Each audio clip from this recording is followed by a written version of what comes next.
Never fear, Cinders is here, and I have for you another storytelling and Dragon Ball video for you. But I've got to warn you straight off, there will be some spoilers related to Dragon Ball Super, so if you've not been keeping up with Super, now is your chance to either exit the video, or if you still want to help my channel out, to turn the volume off or down, let the video play anyway. Still here? Okay, so, comics are a version of storytelling. Cartoons, a version of storytelling.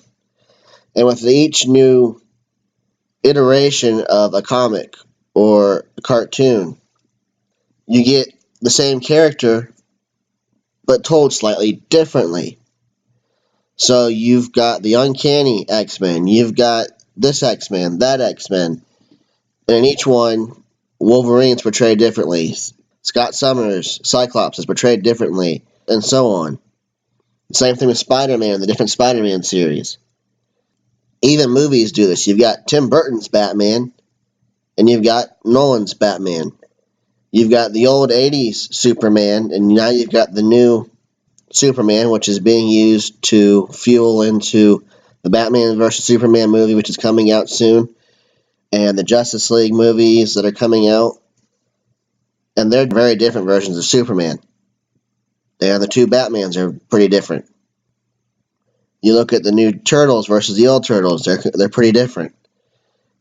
And we can go on and on with examples like that.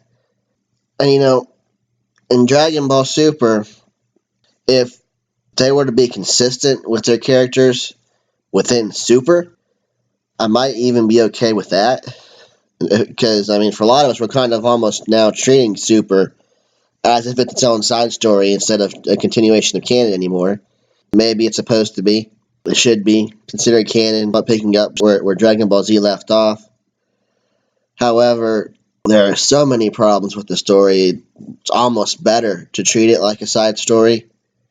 But in the case of Piccolo, and this is what I want to deal with in particular, is the character of Piccolo. They can't even be consistent with Piccolo within the same story. Now, this was true of Dragon Ball Z as well.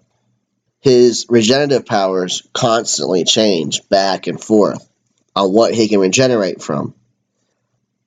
Android Saga Piccolo regenerates from a shot from Dr. Gero, Android 20, like it's nothing, and fakes being dead. But then you get to Boo, and he regenerates from being broken to pieces. Okay, so he's got stronger regeneration abilities there. But Nappa blows a hole in his chest, and it kills him. Frieza, when he comes back in the new Resurrection of F movie, blows a hole in his chest, and it kills him. So that hole in the chest one seems to be a deal breaker, right? Not in episode 34 of Dragon Ball Super.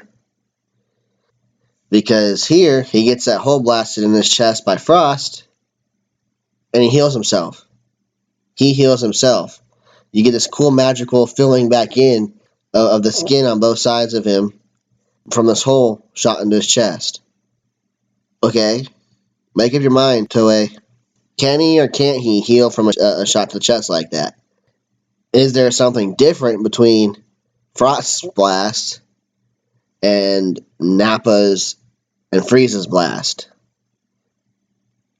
I don't know. I don't have an answer to this, but they are inconsistent.